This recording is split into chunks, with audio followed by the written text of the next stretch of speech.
Bonjour à tous, bienvenue à notre église Elim. Je suis très heureux que vous soyez parmi nous ce matin, vous qui êtes en présentiel et vous qui êtes à distance. Soyez les bienvenus. Avant de mettre les instances pour la louange, nous allons premièrement remettre les instants dans la main du Seigneur. Nous allons fermer les yeux, courber la tête, prier pour nos frères et sœurs, prier pour nos familles, prier pour notre pays, prier pour la situation, et parce que nous avons un Dieu qui écoute la prière de ses enfants. Et nous remettons aussi tous nos frères et sœurs qui sont malades, qui n'ont pas pu être là ce matin encore, et que vraiment que Dieu le garde et les garde en bonne santé pour qu'ils puissent revenir sains et saufs. Nous allons prier. Alléluia. Merci Seigneur pour ta grâce. Merci pour ta bonté Seigneur envers chacun d'entre nous Seigneur. Seigneur, vraiment, c'est avec un cœur reconnaissant que nous présentons devant toi Seigneur. Seigneur, tu connais nos faiblesses Seigneur. Tu connais nos manques Seigneur. Tu connais nos souffrances Seigneur. Tu connais toutes choses, Seigneur. Et vraiment, Seigneur, nous te remettons tous ces fardeaux au pied de la croix, Seigneur. Seigneur, vraiment, Seigneur, que tu puisses nous renouveler encore ce matin. Que tu puisses nous sonder encore et nous fortifier en toi, Seigneur. Vraiment, Seigneur, nous voulons nous déposer tout à toi, Seigneur, pour que nous puissions être légers, que tu puisses diriger, nous conduire vers les voies que tu nous as destinées, Seigneur.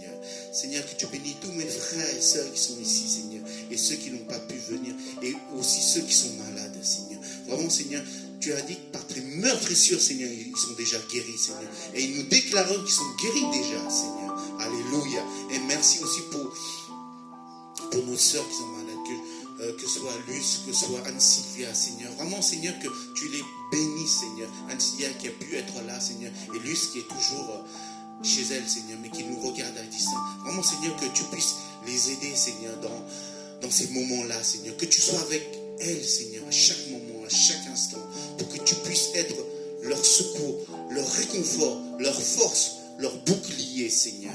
Et vraiment, Seigneur, qu'elles puissent se reposer sur toi et tout concentrer sur toi, Seigneur. Seigneur, aussi que tu bénis, Seigneur, tous nos frères et sœurs qui sont ici, Seigneur. Et vraiment, Seigneur, et aussi les jeunes, Seigneur. Tu connais nos besoins, Seigneur. Tu connais nos appels, Seigneur. Tu connais toutes choses, Seigneur. Vraiment, Seigneur, nous te remettons toutes ces choses entre tes mains. Sois élevé, sois glorifié. Et aussi, nous te remettons notre pays entre tes mains.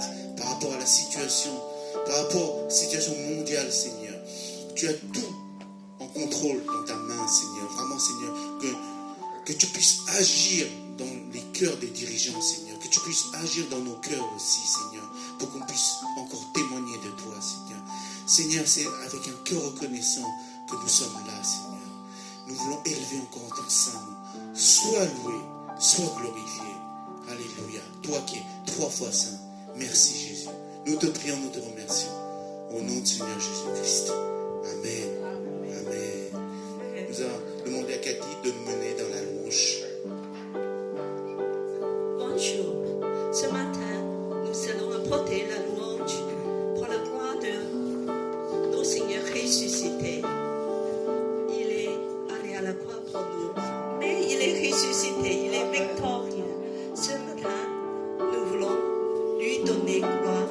Je vous invite à vous lever tous, de proclamer sa gloire, de dire que parce qu'il vit, je n'ai rien à craindre. On va commencer avec le refrain parce que il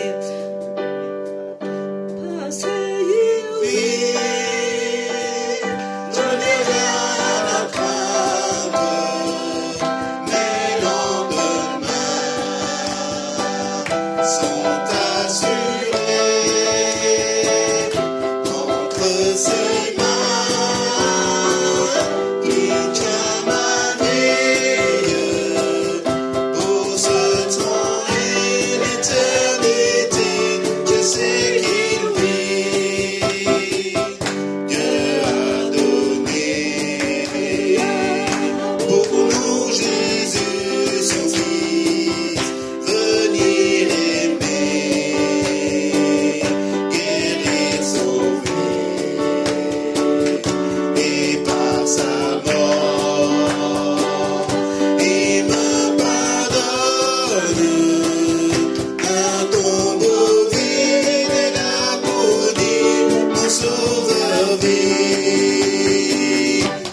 ce qu'il vit, je n'ai rien à craindre. Mes lendemains sont assurés entre ses mains. Il tient ma vie pour ce temps et l'éternité.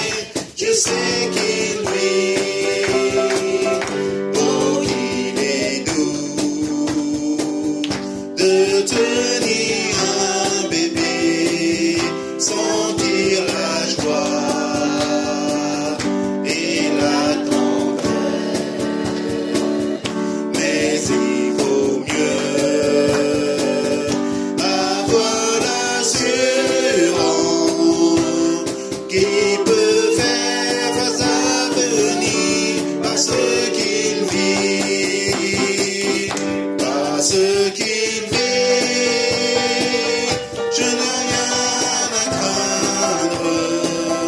Mes lendemains sont assurés entre ses mains. Il tient ma vie pour ce temps et l'éternité. Je sais qu'il vit. Un jour de franchir la rivière et de livrer le dernier combat. Mais quand la mort sera ma victoire, oui, je verrai sa gloire et je saurai qu'il vit, parce qu'il vit. Je n'ai rien à craindre. Mes lendemains sont assurés entre ses mains. Il tient ma vie pour ce temps et l'éternité. Je sais qu'il vit pour ce temps et l'éternité. Mon sauveur vit.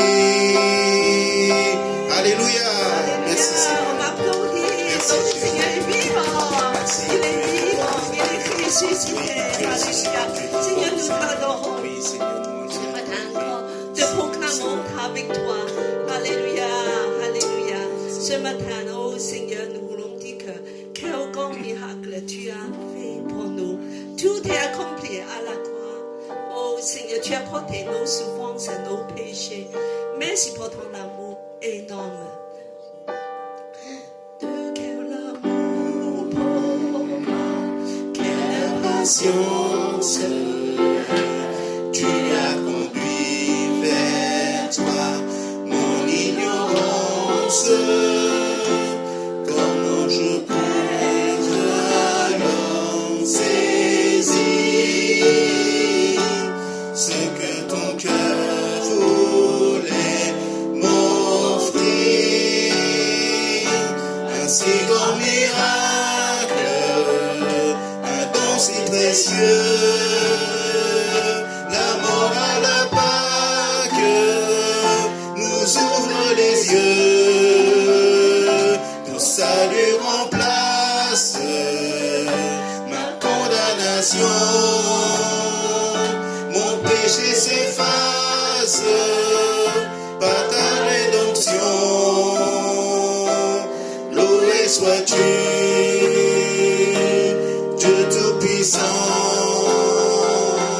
Loué sois-tu.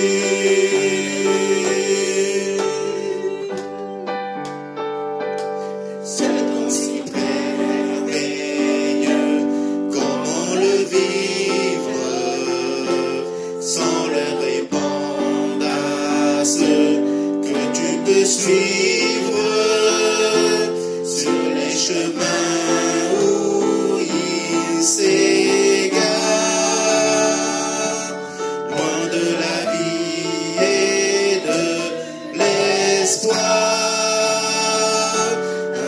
grand miracle, un don si précieux, la mort à la Pâque nous ouvre les yeux, ton salut remplace ma condamnation, mon péché s'efface par ta rédemption. Loué sois-tu, Dieu Tout-Puissant. Loué sois-tu, un si grand miracle, un don si précieux,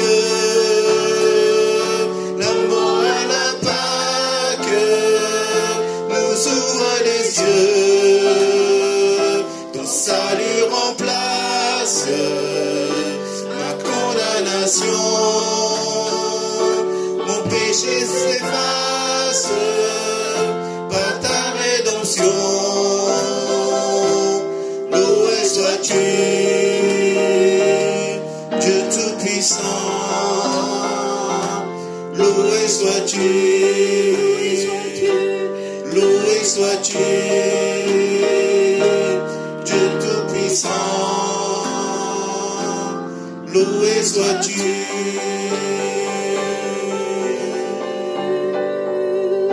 Seigneur, nous te louons pour un si grand miracle.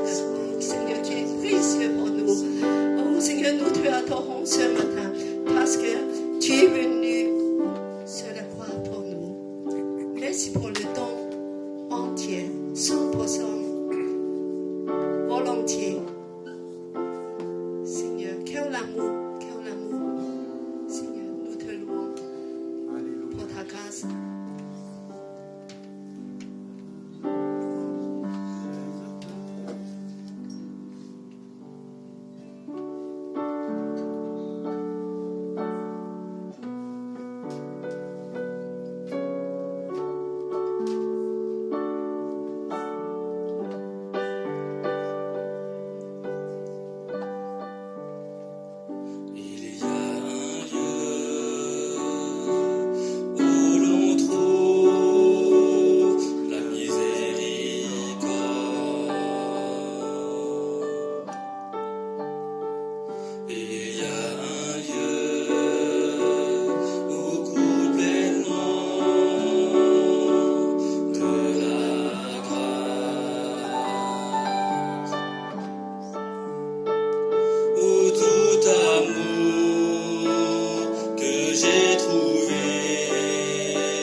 Ton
Seigneur, glorifie son nom, tout ce qu'il a fait pour toi. Merci pour ton sacrifice vivant à la croix, Seigneur, pour moi, Seigneur. Ton sang, afin que je puisse avoir la vie en abondance auprès du Père, Seigneur. Merci encore, Seigneur, pour ton sacrifice. Sois élevé, sois glorifié.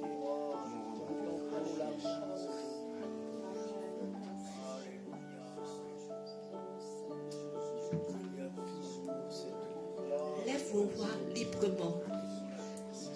La louange sort de nos bouches, de lui donner gloire.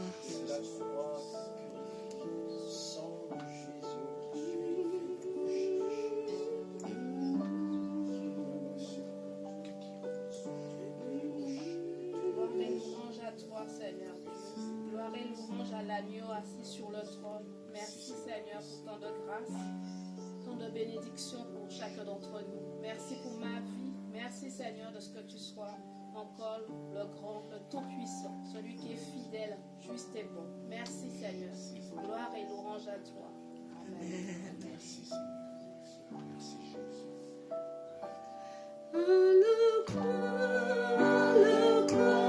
Je te donne ma vie, je t'adore, je t'adore. Ton amour coule rouge, mes péchés deviennent blancs. Je te dois tout, je te dois tout. À la croix,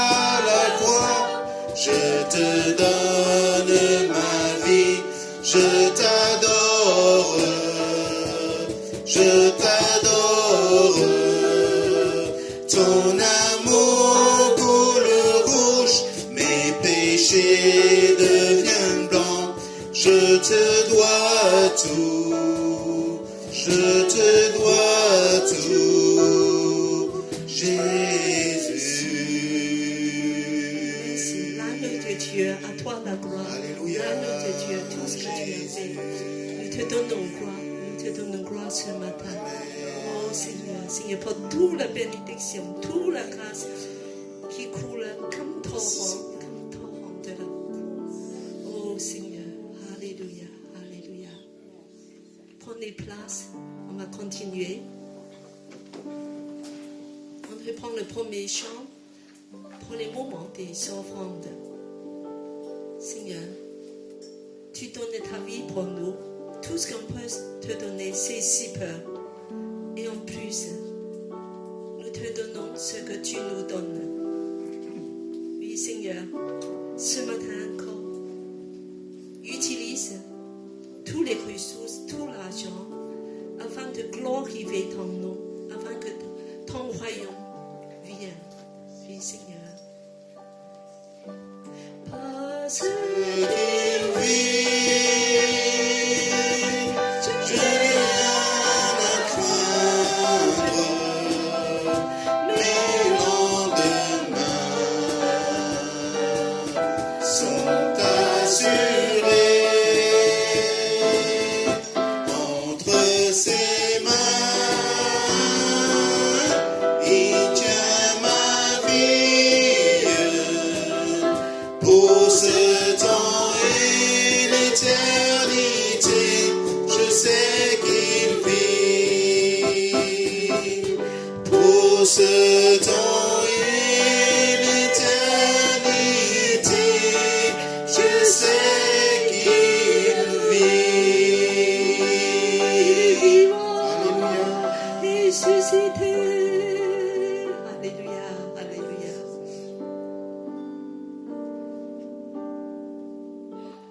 Alléluia. Jésus est vivant. Il est ressuscité. Amen. Amen. Amen. C'est nos espérances. Alors ce matin, nous voulons continuer le culte.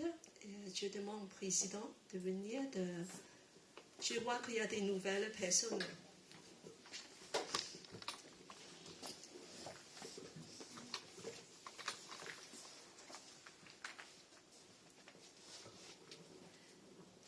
Bonjour à tous, bienvenue à l'église Elim. Je suis très heureux que vous soyez parmi nous ce matin pour louer notre Seigneur.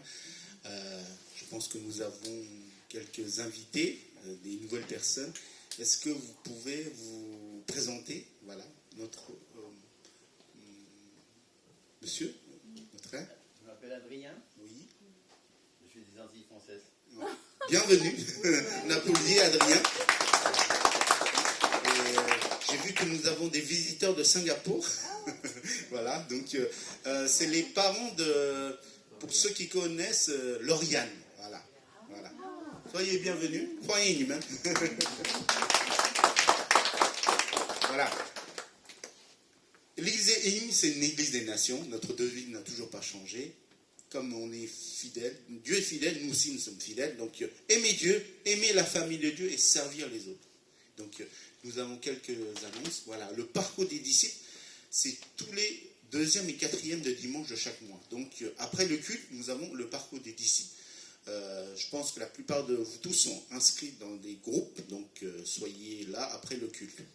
Voilà, donc on étudie bien sûr la lettre aux Éphésiens. Aujourd'hui, c'est chapitre 4, le verset 1 à 6. C'est pas à 6 16.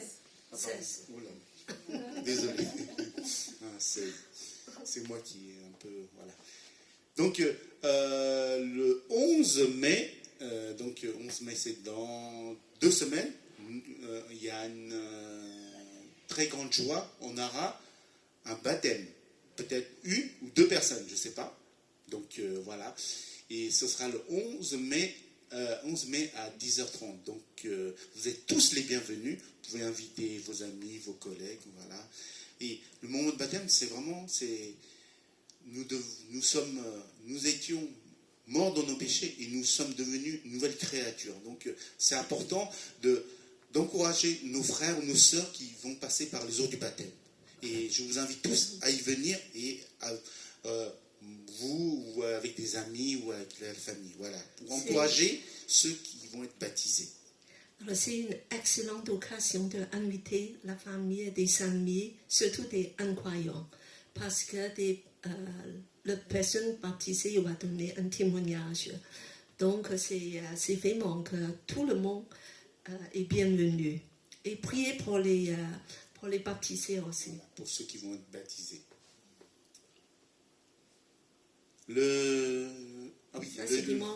Dimanche prochain, nous aurons la visite du pasteur Blaka de l'église Paris Évangile qui ira sur le thème de la guérison et de la délivrance. Donc, si vous êtes malade et que vous connaissez des gens malades ou dans la famille malade, vous les invitez à venir la semaine prochaine parce que le pasteur Steve Blaka est vraiment axé sur la guérison et la délivrance. Voilà. Voilà, comme on connaît le pasteur Steve Blaka, il a un ministère spécial de guérison et délivrance. Et il y a une équipe de 4 personnes qui vont venir aussi pour servir tout le monde. Voilà, donc comme la dernière fois, le pasteur Blaka, il ne vient pas tout seul, il vient avec certains de ses membres de leur église. Voilà. Alors, invitation à la réunion le 3 mai et dimanche après-midi. Voilà, ça c'est autre chose. C'est autre chose. Ça c'est une invitation de nos églises partenaires, l'église Porte Étroite, qui va se passer ici dans 2 jours, samedi et le dimanche. Donc samedi c'est à partir de 18h. Alors ça j'ai marqué 17, mais finalement c'est 18h. Et le dimanche c'est après-midi à 15h ou 16h. Voilà, c'est juste après notre culte. Après nos cultes. Donc, vous êtes aussi, et le pasteur Godet aussi, il a un ministère spécial pour la guérison et délivrance. Donc, vraiment, d'occasion pour toutes les personnes malades ou souffrant même dans l'âme, qu'on puisse vraiment de prier pour tous ces gens pour être libérés. Voilà, c'est bienvenu. Voilà, vous êtes tous les bienvenus. Donc, on a la chance d'avoir des partenaires, des pasteurs qui sont vraiment axés sur la guérison et la délivrance. Voilà. Donc, priez aussi pour Paris, Prayer for Paris. C'est tous les mois. C'est tous les premiers mercredis de chaque mois qu'il y aura une réunion de prière inter-église. Donc voilà, ça se passe avec des différentes églises ici le mercredi soir à 19h. À 19h Oui, 19h à 20h30. Donc l'église qui participe, il y a bien sûr, il y a nous, il y a Paris Évangile peut-être. Parfois, oui, il y a des membres qui viennent aussi. Porte étroite, porte ouverte, donc voilà. Oui. Et on vous encourage, on vous invite à y venir, y participer à cette prière, si vous avez le temps et la possibilité de venir à Elim. C'est important de prier pour Paris parce que c'est notre vie et puis que nous prions qu'il y aura beaucoup de gens qui tournent vers Jésus, des Parisiens. Cette année, il y a un projet de 1 million d'âmes en Europe. Donc, ça va démarrer dans à peu près 1 mois dans toutes les grandes villes d'Europe. Alors, donc, on aura des évangélisations très intensives dans des coins de rue. On veut parler à 1 million de personnes. Voilà. Donc, il y a tous ces projets d'évangélisation. Nous voulons prier pour Paris, prier pour Europe. Voilà. Donc, est-ce qu'il y a encore des annonces? Non, c'est bon. Donc, je vais passer le micro, comme on dit, au pasteur Thierry pour le message du jour. Vous voulez un pied, pasteur? Oui, je préfère. Ok, ça marche. Je vais faire la translation. Voilà, bonjour à tous et à toutes. Alors, oui, j'ai mis là parce que oui, il ne faut pas voir la lumière. Voilà, très bien. Ce sera mieux ici.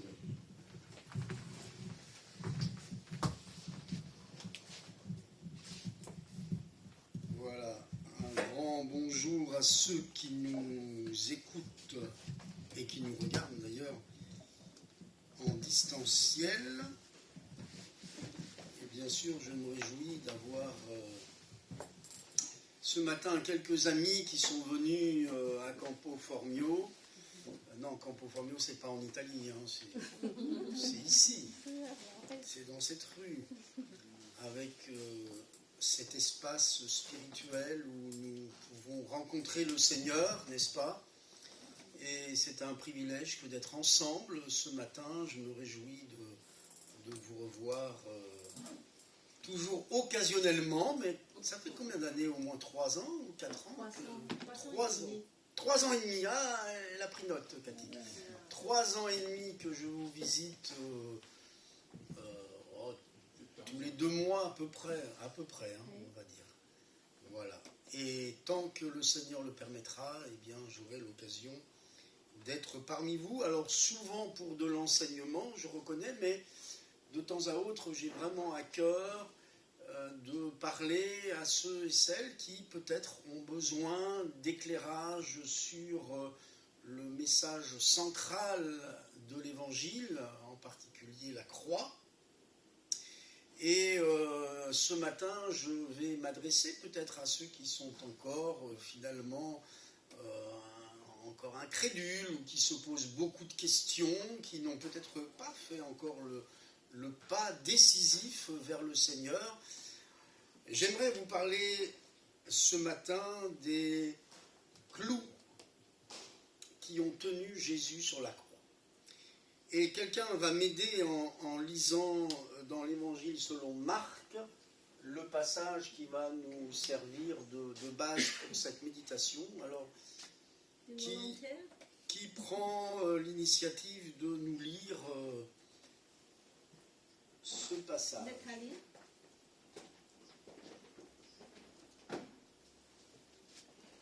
Ils le clouèrent sur la croix, puis il se partagea ses vêtements en tirant au sort ce qui reviendra à chacun. Il était environ 9 heures du matin quand ils le crucifièrent. L'écriteau sur lequel était inscrit le motif de sa condamnation portait ces mots: le roi des Juifs. Avec Jésus, ils crucifièrent 2 brigands, l'un à sa droite, l'autre à sa gauche. Ceux qui passaient par là lui lançaient des insultes en secouant la tête et criaient: « Hé, toi qui démolis le temple et qui le reconstruis en 3 jours, sauve-toi toi-même, descends de ta croix. » De même, aussi des chefs, des prêtres se moquaient de lui avec les spécialistes de la loi. Ils se disaient entre eux: dire qu'il a sauvé les autres et qu'il est incapable de se sauver lui-même. Lui, le Messie, le roi d'Israël. Qu'il descende donc de la croix, alors nous verrons et nous croirons. Ceux qui étaient crucifiés avec lui l'insultaient aussi. À midi, le pays tout entier fut plongé dans l'obscurité, et cela dura jusqu'à 3 heures de l'après-midi. Vers 3 heures, Jésus cria d'une voix forte: « Élie, Élie, lama sabachthani », ce qui signifie: « Mon Dieu, pourquoi m'as-tu abandonné ?» En entendant ces paroles, quelques-uns de ceux qui étaient là disaient: « Voilà qu'il appelle Élie. » Un homme courut, imbibait une éponge de vinaigre, lui piqua au bout d'un roseau et le présenta à Jésus pour qu'il boive en disant: « Laissez-moi faire, on va bien voir si Élie vient de le tirer de là. » Mais Jésus poussa un grand cri et expira. Alors, le rideau du temple se déchira en 2, de haut en bas. Voyant de quelle manière il était mort, l'officier romain, qui se tenait en face de Jésus, dit: « Cet homme était vraiment le Fils de Dieu. » Amen. Jésus est vraiment le Fils de Dieu. L'apôtre Paul dira: nous prêchons Christ crucifié. Et il est vrai que enlever la prédication du Christ crucifié de l'Évangile, c'est le dénaturer complètement. On ne peut parler de bonnes nouvelles sans évoquer la croix, la signification, bien sûr, de de ce sacrifice de Jésus pour nous. J'aimerais évoquer quelques instants sous un certain angle la crucifixion de Jésus en évoquant, vous l'avez compris, les clous qui ont tenu le Christ sur la croix. En étudiant ce thème, il y a un véritable problème, parce que si vous recherchez où se trouvent aujourd'hui les clous qui ont tenu Jésus sur la croix, vous vous apercevrez avec grande surprise qu'il y a une dizaine de musées ou d'endroits dans le monde qui prétendent posséder un des clous qui a tenu Jésus sur la croix. Ça pose problème, hein, quand il y en a une dizaine ou une vingtaine qui présentent ainsi les clous. Même chose pour la lame qui a été enfoncée dans le côté de Jésus, et je ne vous parle pas des couronnes d'épines, mais il y en a des dizaines dans le monde qui prétendent être la couronne d'épines sur la tête de Jésus. Il y a même quelques années, je ne sais pas si c'est encore le cas, mais en France, à Reims, dans le contrebas de la cathédrale de Reims, il y a un musée qui s'appelle le Palais du Tau, où on pouvait voir sous une vitrine les langes de notre Seigneur Jésus-Christ. C'est même arrivé jusqu'à Reims, vous voyez. Et puis, concernant la croix, vous pourrez lire que certains disent « Ah non, ce n'était pas une croix », ils remettent même en cause l'évangile. « Ah non, non, ce n'était pas une croix, c'était un X. Ah non, ce n'était pas une croix, c'était un T. Ah non, ce n'était pas une croix, c'était un pieu. » Mais l'important, ce n'est pas la forme. L'important, ce n'est pas la matière, le bois. Quelle est la matière du bois de la croix? L'important, ce n'est pas de voir la couronne d'épines, la véritable, ou la lance, ou même les clous. L'important, c'est le pourquoi de la mort de Jésus et pourquoi Jésus n'est pas descendu de la croix. S'il y avait 3 clous qui ont tenu le corps de Jésus sur la croix, j'aimerais ce matin vous parler de ces clous invisibles. De ces clous qui ont retenu Jésus sur la croix. Pour vous parler de ce premier clou invisible, quelqu'un lira pour nous dans Philippiens, chapitre 2, versets 8 à 11. Alors Romains, c'est plus, je sais pas, oui, c'est plus loin Romains 5, Philippiens, voilà. Philippiens 2, versets 8 à 11. C'est quelqu'un. Je vais lire. Il s'est humilié lui-même en devenant obéissant jusqu'à la mort sur la croix. C'est pourquoi aussi Dieu l'a souverainement élevé, lui a donné le nom qu'il est au-dessus de tout nom, afin qu'au nom de Jésus, tout genou fléchira dans les cieux, sur la terre et sous la terre, et que toute langue confesse que Jésus-Christ est Seigneur, à la gloire de Dieu le Père. Amen. Il s'est humilié lui-même en devenant obéissant jusqu'à la mort. Le premier clou invisible qui a tenu Jésus sur la croix, c'est son obéissance.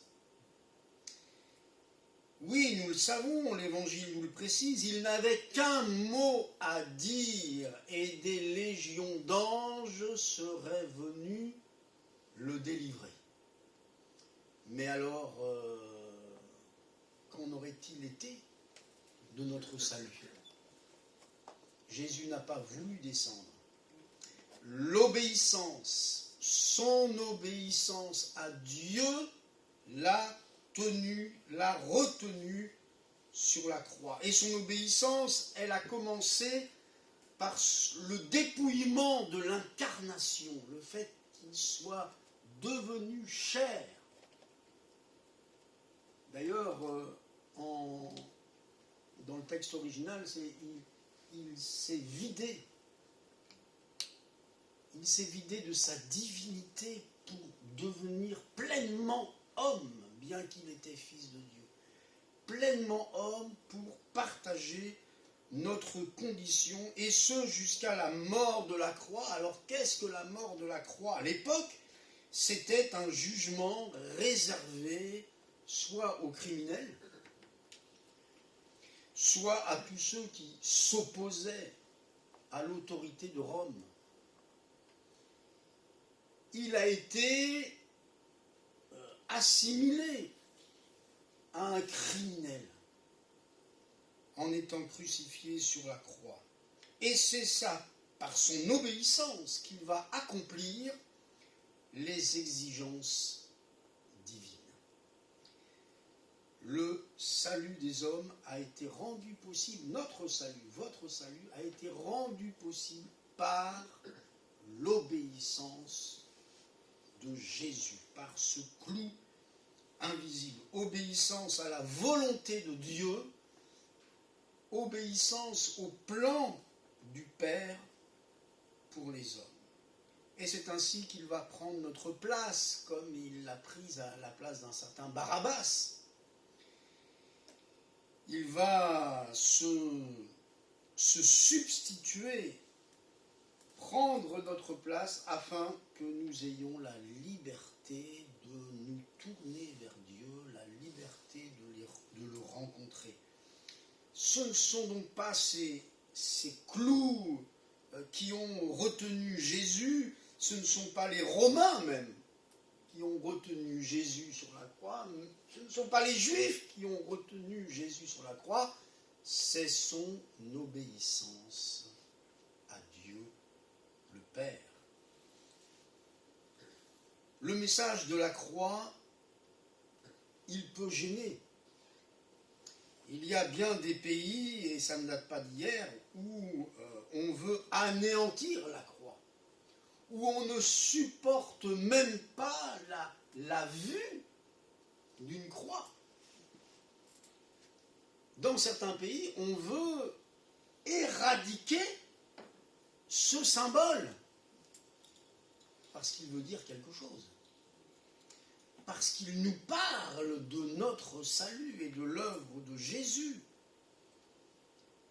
Il y a aujourd'hui dans nos pays, comment dirais-je, souvent en Occident, mais pas qu'en Occident, mais des églises, des lieux historiques que l'on va transformer complètement en musée, même en bar. Hein.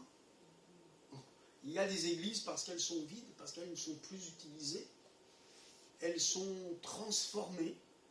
Et quand on les transforme, eh bien, on remarque rapidement qu'on va laisser évidemment certains vitraux, parce qu'on ne va pas les casser, c'est quand même une valeur historique, mais on va commencer par enlever la croix. Et je ne vous parle pas de certains philosophes, certains écrivains, qui dans leurs écrits ne supportaient pas l'idée d'une prédication de la croix. Je pense à un certain Nietzsche en particulier. Vouloir enlever, éradiquer le message de la croix. Au 1er siècle, on découvre dans le livre des Actes que les Athéniens, les Grecs, étaient vraiment indifférents à ce message. Alors, quand Paul parle de crucifixion et de résurrection en particulier, certains vont même se moquer en disant « Écoute Paul, va te reposer, hein, on t'entendra sur ce sujet une autre fois, hein, quand tu seras plus lucide, une autre fois. » L'indifférence vis-à-vis de la croix. Mais ce que personne ne pourra nous enlever, c'est que pour avoir contemplé la croix, et au travers de la croix, bien sûr, c'est l'œuvre de Jésus dont nous parlons, pour l'avoir contemplé, pour s'être mis au pied de la croix, des millions d'hommes et de femmes ont reçu la paix du cœur, ont reçu le pardon de leurs péchés, ont reçu une nouvelle orientation pour leur vie, une nouvelle perspective éternelle. Combien ont été délivrés, guéris, rétablis, restaurés. Et ça, les pourvoyeurs de messages contre la croix ne peuvent pas s'y opposer. C'est notre témoignage personnel. Oui, ce qui a retenu Jésus sur la croix, c'est son obéissance à Dieu. Le deuxième clou invisible qui a retenu Jésus sur la croix se trouve dans Romains chapitre 5 verset 8, un verset que quelqu'un voudra bien lire pour nous. Mais en ceci, Dieu prouve son amour envers nous. Lorsque nous étions encore pécheurs, Christ est mort pour nous. Amen. Amen. C'est par amour. C'est l'amour de Dieu et c'est parce que Jésus nous a aimés qu'il n'a pas voulu invoquer des légions d'anges pour venir le délivrer, parce qu'il nous aimait et il nous aime à tel point qu'il est prêt à mourir pour notre salut, afin que vous et moi, nous ayons la vie éternelle. Mais c'est vrai qu'il y a de la folie dans la prédication de la croix. Je ne lamente pas, c'est Paul qui s'exprime ainsi. De la folie, mais comment est-ce possible de donner sa vie pour quelqu'un par amour? Nous savons que pendant certaines guerres, combien de mamans auraient préféré donner leur vie plutôt que de laisser leur fils, leur jeune fils mourir à la guerre? Si on pense à nos enfants, combien, des papas aussi certainement, mais surtout des mamans, combien seraient prêts à donner leur vie pour leur enfant? Mais imaginez, donner sa vie pour quelqu'un qui vous crache dessus, qui vous insulte, comme ce fut le cas à la croix. Donner sa vie pour ceux qui vous méprisent, pour ceux qui se moquent de vous. C'est quand même autre chose que de donner sa vie pour son enfant. Jésus a donné sa vie pour tous, même pour ceux qui sont en train de le flageller.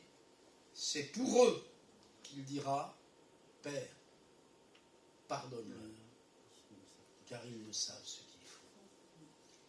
Et en invoquant le pardon de Dieu, c'est leur pardon qu'il réclame, mais c'est aussi notre pardon, votre pardon, mon pardon. Sur la croix, Jésus réclame le pardon de Dieu pour nos fautes, pour mes fautes. Il donne sa vie par amour pour nous. Et la venue de Jésus, et de surcroît sa mort, c'est la preuve de l'amour de Dieu pour nous. Dieu prouve son amour. Quand nous contemplons la croix, nous avons la preuve que Dieu nous aime. Il y a bien des gens qui vont mettre de côté cet amour et qui vont encore demander dans leur vie des preuves. Seigneur, moi je veux bien croire en toi, mais il faut me donner une preuve. Mais Dieu n'est pas obligé, même si par compassion, par grâce, il peut quand même donner des signes. Mais Dieu n'est pas obligé de nous donner d'autres signes que celui de son amour en donnant son Fils sur la croix. Dieu pourrait dire à certains, mais tu as entendu le message, et tu veux encore aujourd'hui des preuves. Alors on peut revenir à ce qui est écrit, et Dieu pourrait revenir à ce qui est écrit. j'ai prouvé mon amour pour toi en donnant Jésus. Christ est mort pour nous. Christ est mort pour vous. C'est la preuve de l'amour de Dieu. Il donne sa vie par amour pour tous. Pour tous, quelle que soit notre nationalité, notre race. Il donne sa vie pour ceux qui le crucifient, il donne sa vie pour des menteurs, pour des ravisseurs, pour des adultères, pour des détraqués, pour des désaxés, pour les incrédules, pour les orgueilleux, pour les suffisants, pour les riches, pour les pauvres, etc. etc. Il donne sa vie par amour pour tous. Et cet amour sur la croix va nous ramener au Père, va nous ramener à notre Créateur qui de toute éternité a pensé à notre devenir éternel. C'est pourquoi sur la croix, j'allais dire, ce problème il est réglé. En venant à Jésus, en recevant le pardon de nos péchés, parce qu'il s'est fait pécher pour nous sur la croix, nous avons le pardon de nos péchés et la possibilité de recevoir en Jésus-Christ le salut de notre âme. Le message de la croix a bouleversé bien des hommes et des femmes parce que Jésus a été retenu par obéissance, mais aussi par amour pour nous. J'ai lu cette anecdote il y a quelque temps d'un homme qui faisait de la natation, et en particulier c'était un plongeur. Vous savez qu'il y a des gens qui font des plongeons, hein, puis quand on les voit on se dit voilà, ils plongent de 5 mètres, de 10 mètres et ils font des cabrioles dans l'air pour tomber dans l'eau. Et il y a un plongeur qui avait entendu le message de l'évangile, qu'il connaissait mais qui n'avait pas accepté encore l'amour de Dieu, et qui s'entraînait régulièrement dans ce qu'on appelle une fosse à plongeon. Et dans cette piscine, il y avait cette fosse à plongeon, en tout cas suffisamment de hauteur et de profondeur d'eau pour qu'il s'entraîne. Un soir, il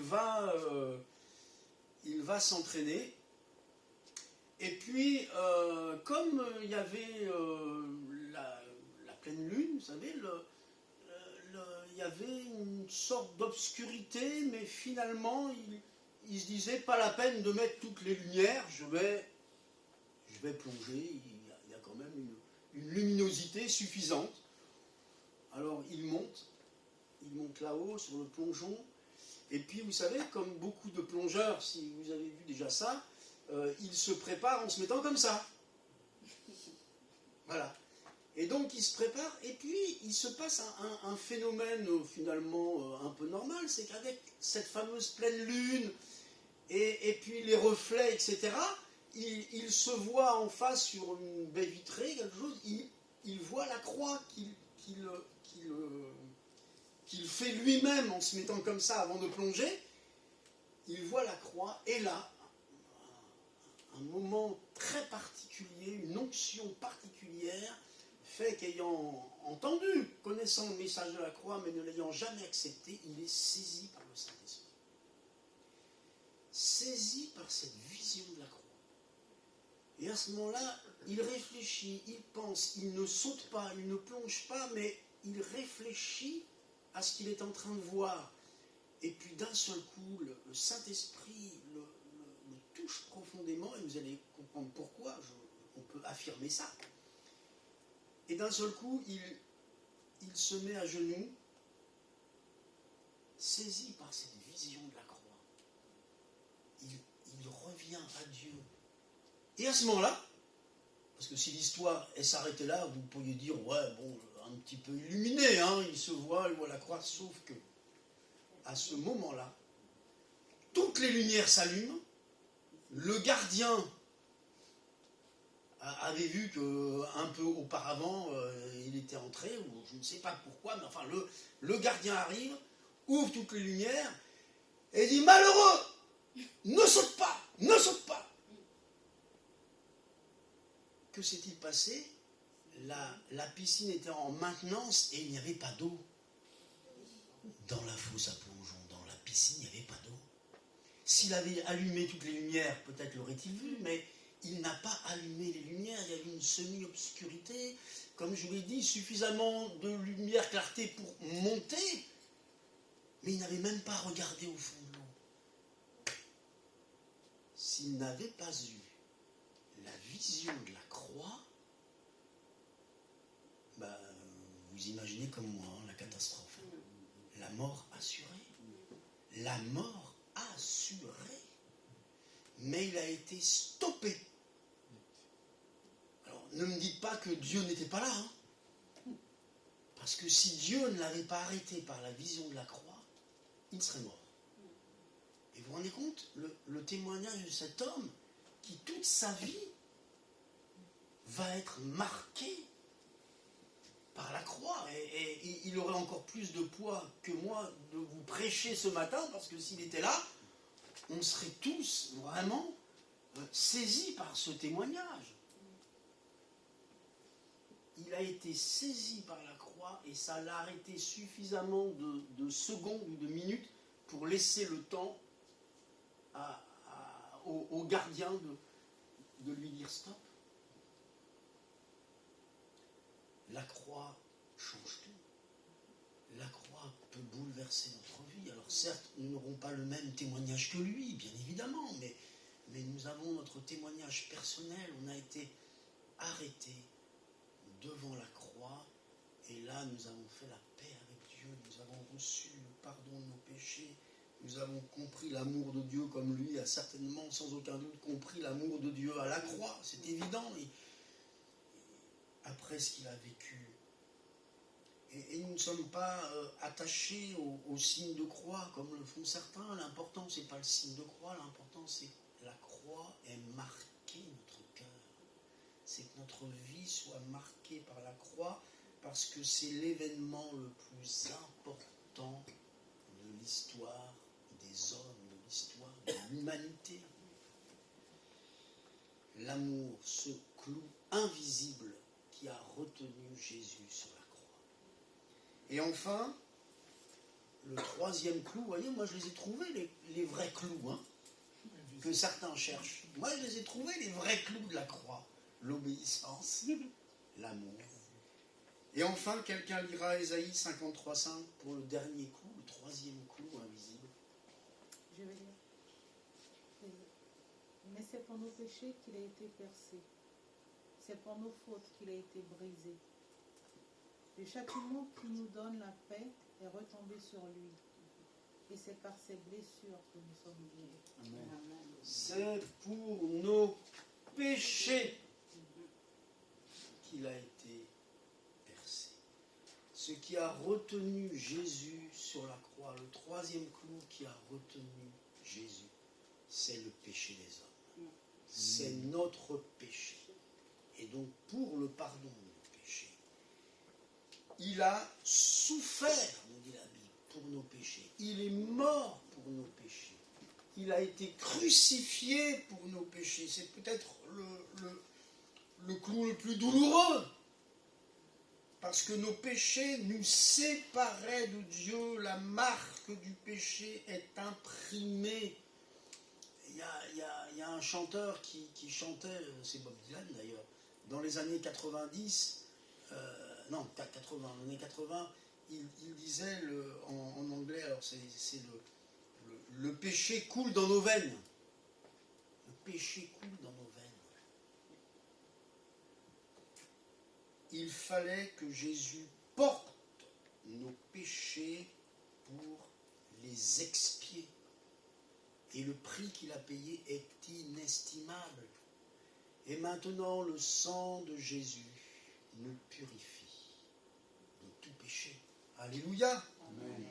Le sang de Jésus nous purifie de tout péché. Dès lors, ceux qui croient en lui et qui reçoivent son pardon, le pardon de leurs péchés, ont la vie éternelle en Jésus-Christ, en recevant Jésus comme leur sauveur.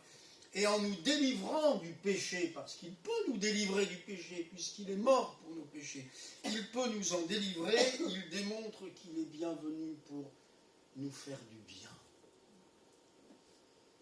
Il n'est pas venu pour nous mettre des règles impossibles à satisfaire. Il est venu pour le pardon de nos péchés, pour nous accorder sa grâce, et par conséquent pour s'occuper de notre vie, pour diriger nos vies. Et pourtant la Bible dit que nous l'avons tué. Paul dit ça à ses auditeurs. Vous l'avez tué en le pendant au bois. Ce sont nos péchés qui l'ont crucifié. Une dernière anecdote qui montre finalement par cette illustration ce que nous avons fait à Jésus. Un jour, en pleine montagne, quelqu'un a été victime d'une avalanche. Et vous savez, quand il y a une avalanche et qu'on est sous la neige, ça peut paraître simple, mais c'est terrible pour se sortir d'un amas de neige. Et on n'a pas longtemps pour survivre. Et dans cette anecdote, eh bien, quelqu'un est victime d'avalanche et puis les secours arrivent avec un Saint-Bernard. Vous savez ce que c'est qu'un Saint-Bernard? Un chien. Très gros chien, poilu, qui est justement fait pour les secours en montagne et dans la neige. Et voilà que cet homme est en hypothermie, il perd connaissance, et que les secours le localisent, et que finalement le chien va se mettre sur l'homme pour le réchauffer. Il n'y a pas meilleur moyen. Si un jour vous avez froid, demandez à faire un câlin à Saint-Bernard, vous allez voir, vous allez être réchauffé. Et donc c'est le moyen d'aller très très très très vite pour remettre la température à cet homme.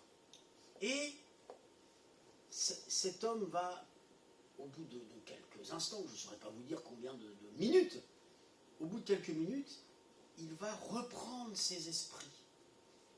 Mais à ce moment-là, il est suffoqué par la situation. Il ne sait pas ce qui se passe, mais il y a bien un animal, peut-être un ours qui est sur lui, et il ne se pose pas de questions, il a un couteau, et il poignarde cet animal parce qu'il croit qu'il est en danger. Il n'a pas compris la situation. Et il le poignarde à mort. Et c'est ce que nous avons fait à Jésus, finalement. Il est venu pour nous sauver. Et nous l'avons crucifié. Nous l'avons crucifié. Nous avons été injustes. Alors certains diront, mais moi j'ai rien fait, moi. Mais la Bible dit, nous l'avons crucifié par nos péchés. Mais gloire soit rendue à Dieu s'il est resté sur la croix, c'est pour le pardon de nos péchés. Vous savez, dans le ciel, il n'y aura rien qui sera fait de main d'homme, sauf peut-être une chose, et qui nous rappelleront ce que Jésus a fait pour nous. Les marques des clous. Certainement qu'ils seront encore là. Certainement qu'ils seront encore là. Ne serait-ce que pour nous rappeler ce qu'il a vécu pour nous. Obéissance, amour, péché. Il y a eu assez d'obéissance sur la croix pour pardonner toutes les désobéissances. Il y a eu assez d'amour sur la croix pour pardonner tous tes sentiments de haine qui habitent ton cœur. Et il y a eu assez de souffrance sur la croix pour pardonner tous vos péchés. Que le Seigneur vous bénisse. On va prier. Seigneur Jésus, nous sommes devant la croix ce matin. Nous sommes là pour contempler ton œuvre.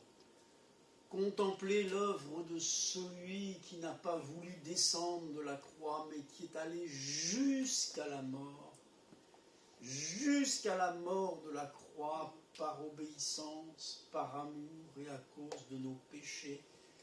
Seigneur, ce sont ces clous invisibles qui t'ont retenu pour nous, afin que nous ayons la vie éternelle. Seigneur, que personne ne quitte ce lieu sans avoir cette assurance de son salut, l'assurance de la vie éternelle. Seigneur, nous sommes devant toi et nous contemplons l'œuvre glorieuse que tu as accomplie pour nous. Amen. Amen. Amen. On peut rester dans le recueillement et je veux simplement proposer à ceux qui désirent qu'on les présente au Seigneur dans la prière. On aura l'occasion tout à l'heure dans ce lieu de prier pour d'autres sujets, ceux qui peuvent avoir besoin du Seigneur pour leur santé, pour bien des sujets, mais là je m'adresse simplement à ceux qui ont été touchés, saisis par le message de la croix et qui désirent que l'on prie pour eux, afin que Dieu continue son œuvre dans leur cœur. Y a-t-il quelqu'un dans ce lieu ce matin qui désire la prière?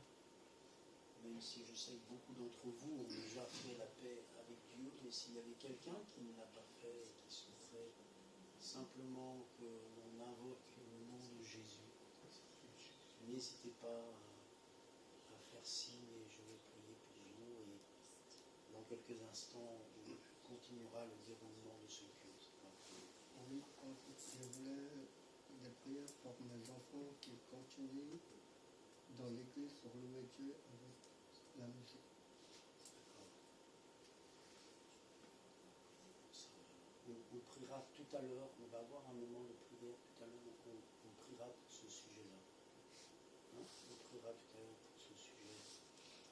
Alléluia. Nous sommes devant la croix. Votre âme doit être sauvée, votre âme doit être rentrée avec Dieu aujourd'hui. Alléluia. Que le Seigneur nous bénisse. Je prie en particulier pour ceux qui nous écoutent en distanciel, ceux qui nous regardent et devant leur écran. Peut-être y a-t-il quelqu'un qui a fait signe à Dieu, qui a été touché. Alors je prie pour lui, je prie pour elle. Que la grâce de Dieu soit sur vous. Que la bénédiction du Seigneur soit sur vous, là devant votre télé, devant votre écran. Seigneur, je te prie pour que tu les bénisses et que tu imprimes le message de la croix sur leur cœur et leur vie. Alléluia, tu sauves encore aujourd'hui au travers de ce message. Tu sauves des hommes et des femmes parce que la croix reste debout. Seigneur, merci pour l'onction du Saint-Esprit sur le message de la croix. Au nom de Jésus-Christ. Amen. Amen. Amen. Amen. Gloire à Dieu. Béni soit Jésus, béni soit Jésus. Merci, Pasteur Thierry, pour le message de la croix que Jésus a souffert pour les iniquités. On a retenu qu'il y avait 3 clous qui a retenu Jésus à la croix. L'obéissance, l'amour et nos péchés, le péché de l'humanité, nos péchés, péchés de nous tous, que ce soit vous, moi, voilà. Le culte va se terminer. Donc, comme dit Pasteur Thierry tout à l'heure, si vous avez besoin de prier, le pasteur va prier pour vous personnellement. Donc, bon dimanche à tous et au revoir à dimanche prochain.